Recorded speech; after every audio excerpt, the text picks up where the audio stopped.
오늘도 주님 앞에 나와 기도하는 여러분들 가운데 도우시고 응답하시는 하나님의 은혜가 함께하기를 주님의 이름으로 축원합니다. 우리가 길게 레위기 25장을 보고 있는데요. 55절까지 있는 아주 긴 장이죠. 이 25장은 다른 것이 아니라 희년에 대해서 말하고 있고 그 희년의 세부 조항들, 세칙들을 말하면서 먼저 땅 이야기를 하시고 그 다음에 사람 이야기를 하세요. 땅을 자기가 가난해져서 팔게 되어졌을 때 이 땅의 진짜 주인은 하나님이심을 잊지 말라고 50년째 되는 해는 희년으로 원래 주인에게 돌려주라 말씀하셨어요.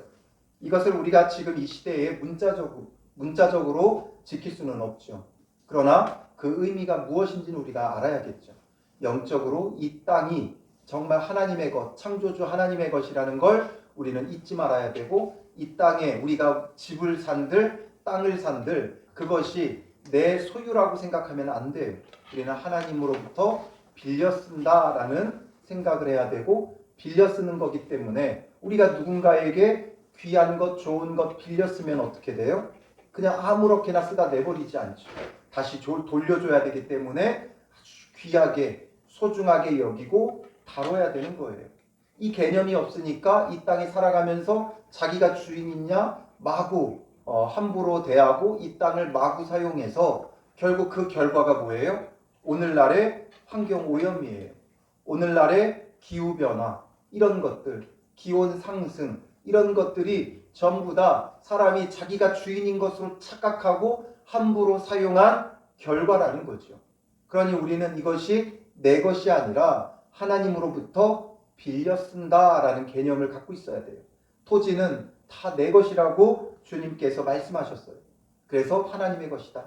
그리고 또 사람도 하나님의 것이에요. 하나님께서 우리를 하나님의 형상대로 지으셨죠. 그리고 그의 백성 삼은 자들은 하나님께서 특별히 이스라엘은 애굽에 종살이 하던 그들을 구원해 내어 자유하게 하시고 이 땅에서는 자유자가 되게 하시고 영적으로는 하나님의 종이 되게 하신 거예요. 그런 우리가 자기 몸을 함부로 다루면 안 되겠죠. 내 몸이 내 것이 아니에요. 그래서 우리는 몸을 함부로 굴리거나 함부로 대하면 안 돼요. 소중하게 여겨야 돼요. 우리는 다 자기가 자기 자신을 소중하게 여긴다고 생각하지만 음란하고 악하고 더러운 것에 우리 자신을 마구 내어주면 안 돼요. 세상 문화 속에 우리를 마구 내어주면 안 돼요. 술, 담배로 우리 자신을 파괴시키면 안 돼요. 결국 병원 가면 늘 하는 말이 뭐예요?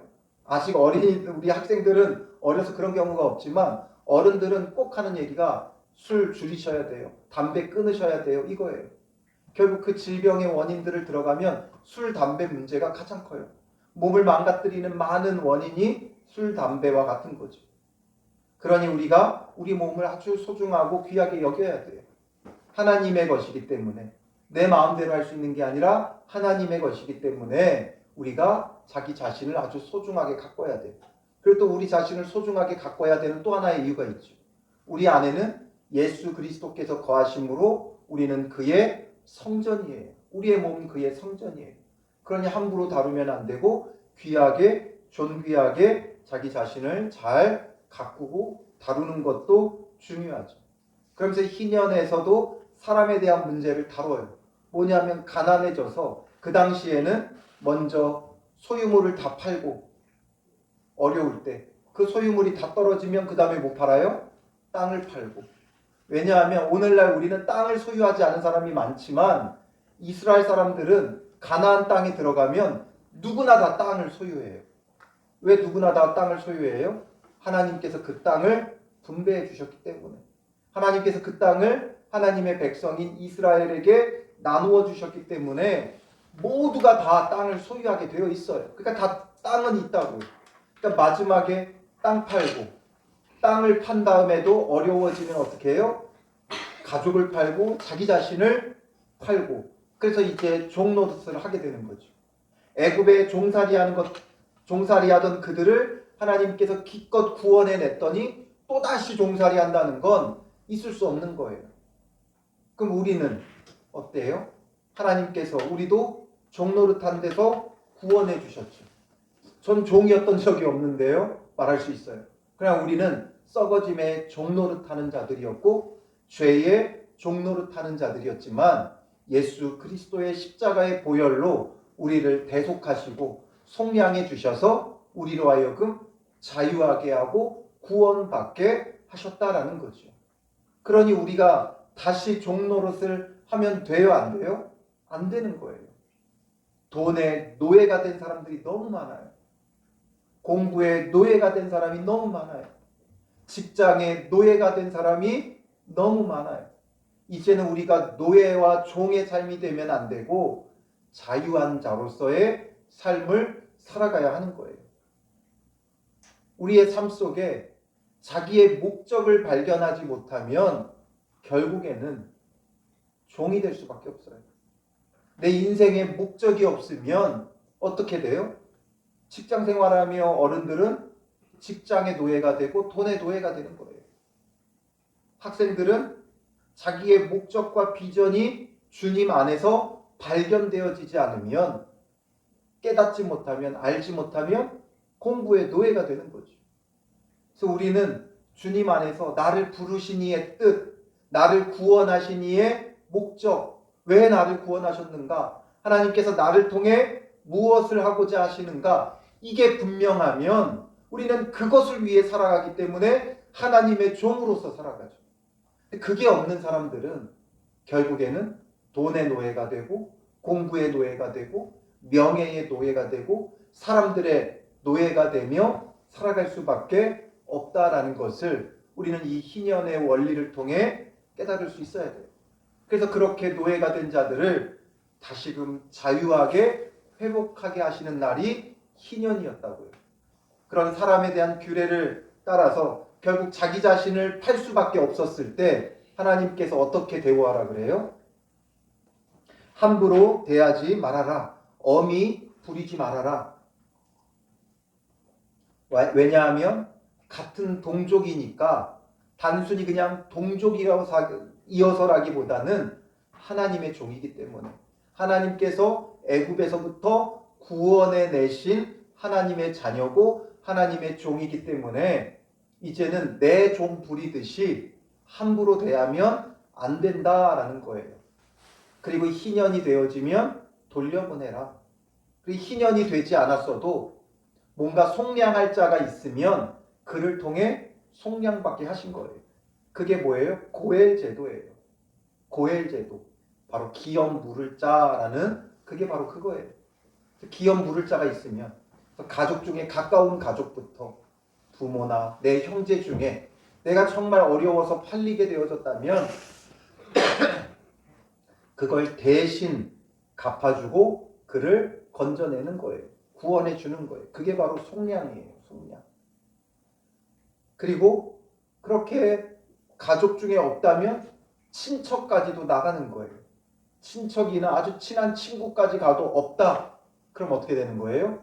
희년까지는 종노릇을 해야 되는 거예요. 그리고 희년에는 자유한 사람이 되어 이제 자기 집으로 자기 땅으로 돌아갈 수 있는 거예요. 그런데 이방인이나 너희 거류민 중에 그 자녀들을 종으로 사게 됐을 때는 어떻게 하라 그랬어요? 그 종은 영구히 종으로서 있을 수밖에 없어요. 그들은 돌려보내지 않아요. 희년이 되어도 돌려보내지 않아요. 그럼 이건 뭐예요? 인간차별인가요? 인간차별이 아니죠. 하나님께서 택한 백성과 하나님께 택함받지 못한 백성의 차이를 보여주려고 하시는 거예요. 그래서 주님 안에 거하는 자와 주님 안에 거하지 않는 자, 그 구분됨을 말하려고 하는 거예요. 그렇기 때문에 이제 그 반대의 경우를 오늘 본문에서 말해주는 거예요. 47절에 보면 만일 너와 함께 있는 거류민이나 동거인은 부유하게 되고, 이 거류민이나 동거인은 이방인들을 말해요.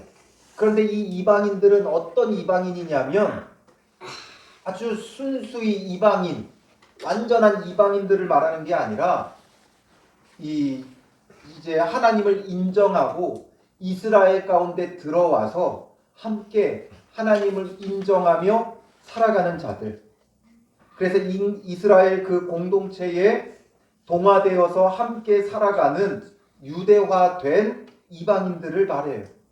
그래서 이들이 정말 하나님을 인정하고 할례를 받으면 하나님께서 그 사람들을 이스라엘 공동체의 일원으로 인정해 주셨고, 그런 자들은 종교적 권리도 가질 수 있었어요. 출애굽기 12장 48절 같이 볼까요? 너희와 함께 거류하는 사복이니 여호와의 유월절을 지키도록 하거든 그 모든 남자는 할례를 받은 후에야 가까이하여 지킬지니 곧 그는 본토인과 같이 될 것이나 할례 받지 못한 자는 먹지 못할 것이니라.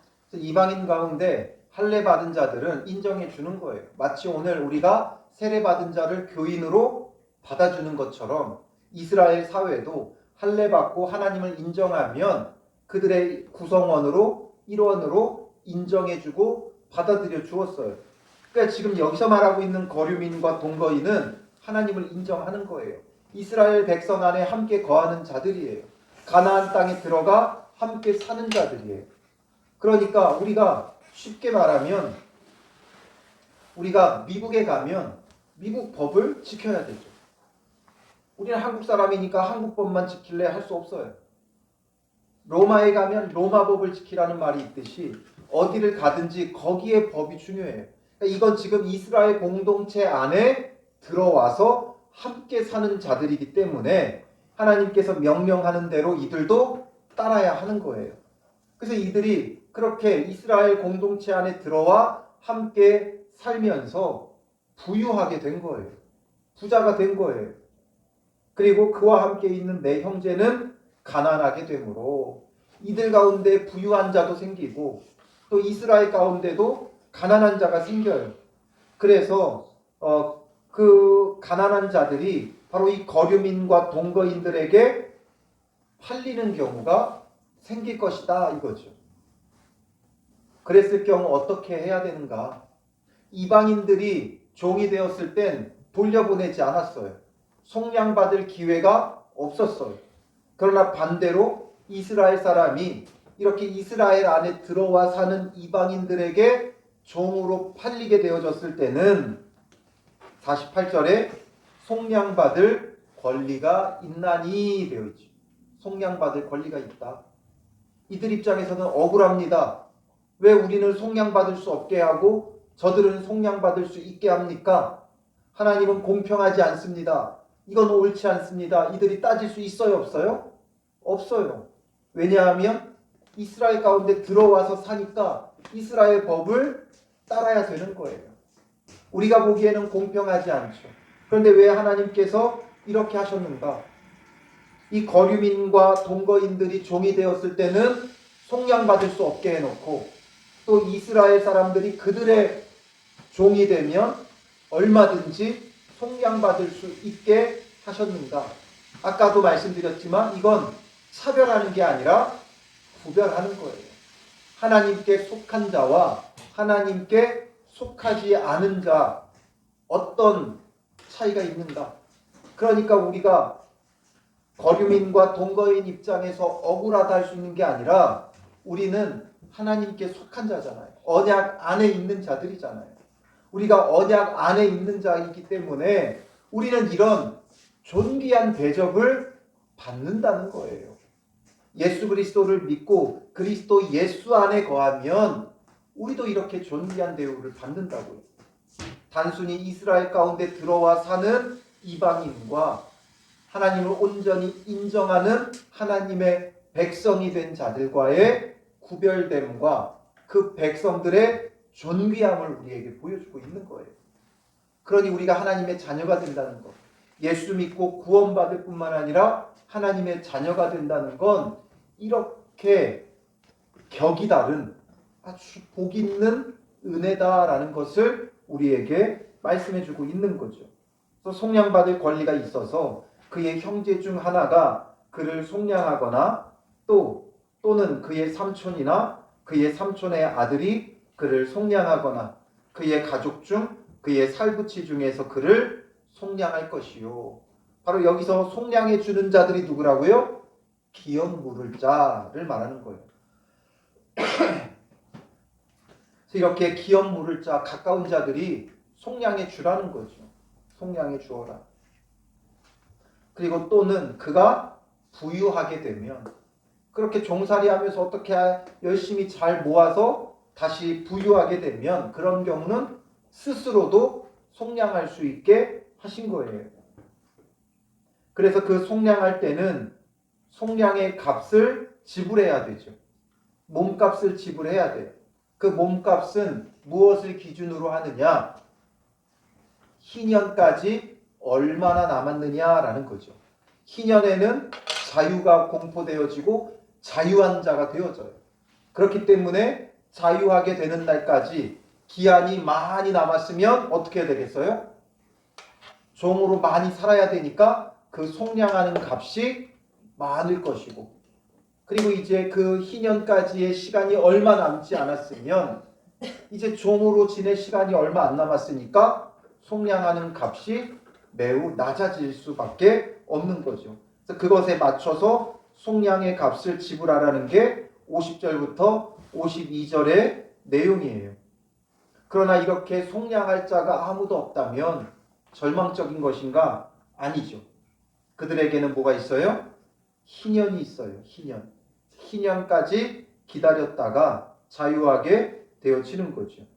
그래서 54절에 보면 그가 이같이 속량되지 못하면 희년에 이르러는 그와 그의 자녀가 자유하리니 말하죠. 그와 그의 자녀가 자유하리니. 희년이 되면 이제 자유가 선포되어지는 거예요. 희년은 어떻게 시작돼요? 나팔절날 그 나팔을 불어 알리면서, 대속일날 나팔을 불어 알리면서, 대속의 날이잖아요. 그동안의 모든 죄가가 다 없어지는 거예요. 없이 되어지는 거예요. 그러니 이 대속일날의 나팔 소리와 함께 이들은 자유가 공포되어지는 거예요. 선포되어지는 거예요. 그 나팔 소리는 자유의 소리예요. 마치 우리나라에 일제 침략으로 고통당하다가 3.1절 만세 운동을 한 것과 같아요. 그래서 이런 자유가 선포되어지는 은혜의 날이 그들에게 온다라는 거죠. 그러나 이렇게 종이 되었어도 하나님의 백성은 어떻게 대우해야 돼요? 종으로 함부로 대하면 안 돼요. 그래서 53절에 주인은 그를 매년의 삭군과 같이 여기고 내 목전에서 엄하게 부리지 말지니라 말하죠. 그래서 삭군처럼 일꾼처럼 대해야지 종으로 대하면 안 된다는 거예요. 삭군, 돈 받고 일하는 일꾼처럼 일꾼에게는 함부로 하지 못해요. 그러나 종에게는 함부로 할 수 있어요. 일꾼은 함부로 때릴 수 없어요. 그러나 종은 때려도 그 누구도 아무 말도 못해요. 소유물이기 때문에. 그래서 비록 종이 되었지만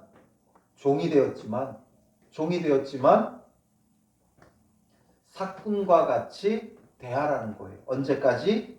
희년까지. 그래서 내 목전에서 엄하게 부리지 말지니라. 엄하게, 아주 혹독하게 하면 안 되고 삭군처럼, 일꾼처럼 내 일을 맡긴 것처럼 여기며 그를 대우하라라는 거죠. 왜냐하면 55절에 보면 이스라엘 자손은 나의 종들이 됨이라. 이스라엘은 하나님의 종이지 사람의 종이 아니라는 거예요. 하나님의 종이다. 사람의 종이 아니다.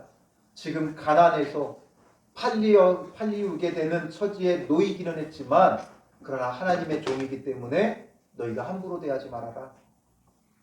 그러니 오늘 우리도 그 누구에게도 함부로 대하면 안 돼요. 전부 다 하나님 안에서 존귀한 자예요. 나이가 많다고 어린 자들에게 함부로 대하면 안 돼요. 힘이 있다고 연약한 자를 함부로 대하면 안 돼요. 돈이 있다고 돈 없는 자를 함부로 대하면 안 돼요. 그래서 교회 안에서는 본래 같은 형제요 자매요 한 지체들이에요. 직분에 앞서서 우리는 형제요 자매예요.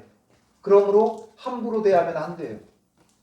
서로를 존대하고 존귀하게 여기고 이렇게 해야 돼요.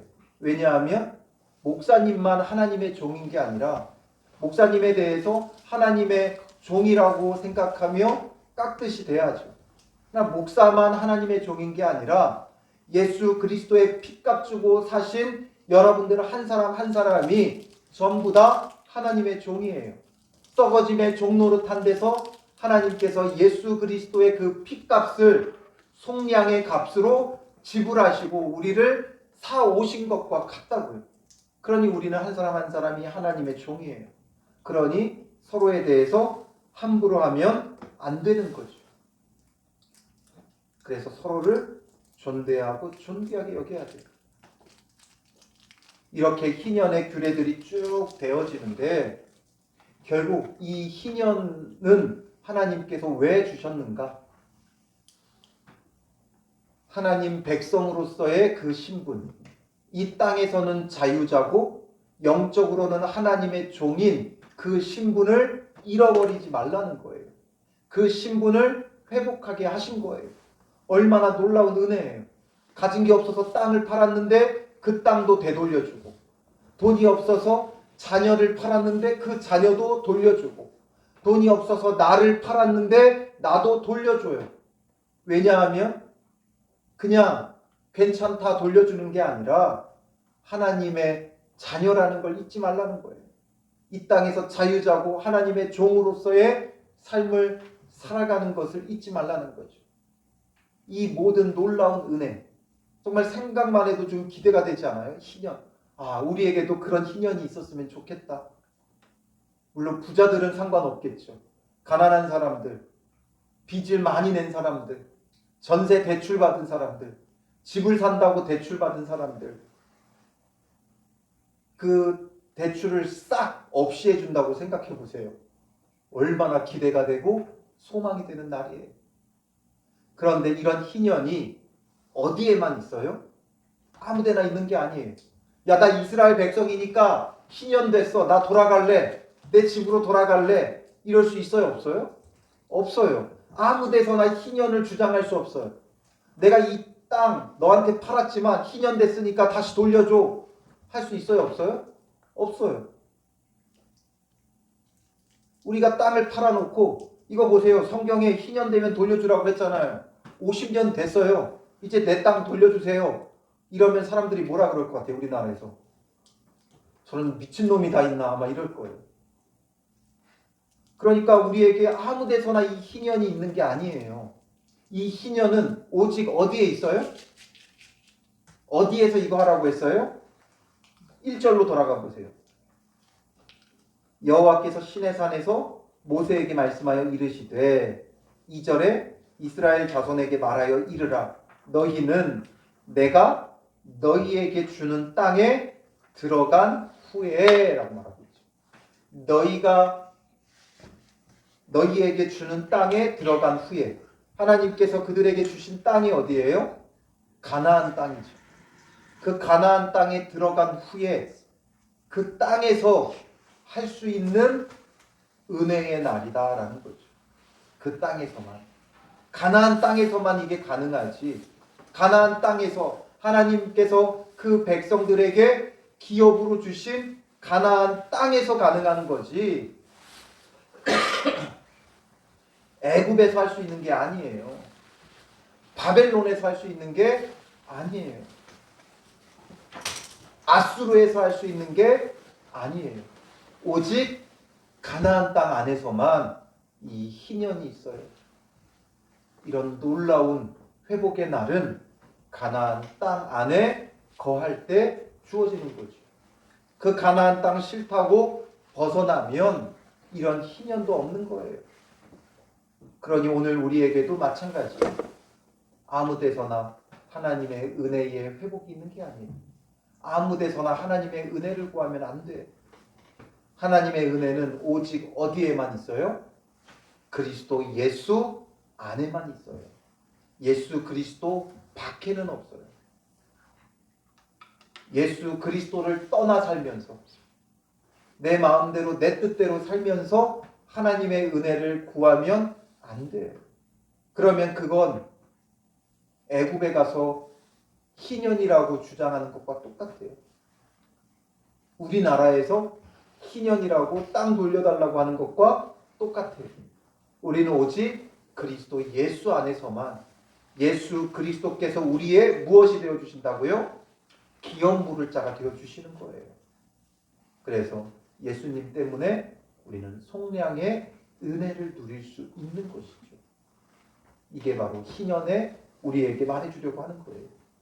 그리고 또 한 가지 더 나아가 우리의 기업 물을 자, 속량자가 되신 예수 그리스도를 통해 내가 속량을 받았기 때문에 이제는 우리가 뭐가 되어줘야 돼요? 다른 사람의 기업 물을 자가 되어줘야 되는 거예요. 가난한 사람들, 고통당하는 사람들, 그들의 속량을 위해 우리가 기업 물을 자가 되어줘야 한다는 거죠. 고통당하는 자를 외면하면 안 돼요. 오직 우리가 예수님 때문에 속량 받았으니 우리도 기업 물을 자가 되어 주어야 한다라는 거죠. 그래서 우리는 항상 주님 안에서 예수 그리스도의 속량의 은혜를 누리며 또한 우리가 세상에서는 내 가족, 내 이웃에 기업 물을 자가 되어줄 수 있는 그런 믿음의 사람들이 되시기를 주님의 이름으로 축원합니다. 우리 시간 괴로울 때 주님의 얼굴 보라 찬양으로 고백하고요. 함께 기도하도록 하겠습니다. 가나안 땅 안에 희년의 은혜가 있었듯이 주님 우리로 하여금 예수 그리스도 안에서 속량의 은혜를 누리게 하여 주시옵소서. 오직 예수 그리스도 안에 거하기를 힘쓰며 주님 주시는 속량의 은혜가 오늘 우리의 삶에 있게 하여 주시옵소서. 우리가 그동안 무엇에 노예로 살았는지를 돌아보며 우리가 그 노예 생활했던 종살이했던 우리의 모습을 회개하고 물질에, 일터에, 또 가족에, 이웃에, 학교에, 공부에, 친구에 종노릇했던 우리의 모습을 회개하고 예수 그리스도로 우리를 속량하여 주셔서 예수 그리스도 안에서 참된 자유함을 얻는 믿음의 사람들, 주님 주시는 참된 안식과 평안이 우리에게 임하게 하여 주시고 그리고 이제 우리도 다른 사람의 기업 물을 자가 되어 가족을 구원하고 이웃을 구원하는 자가 되게 해달라고 우리 함께 기도하며 나아가겠습니다.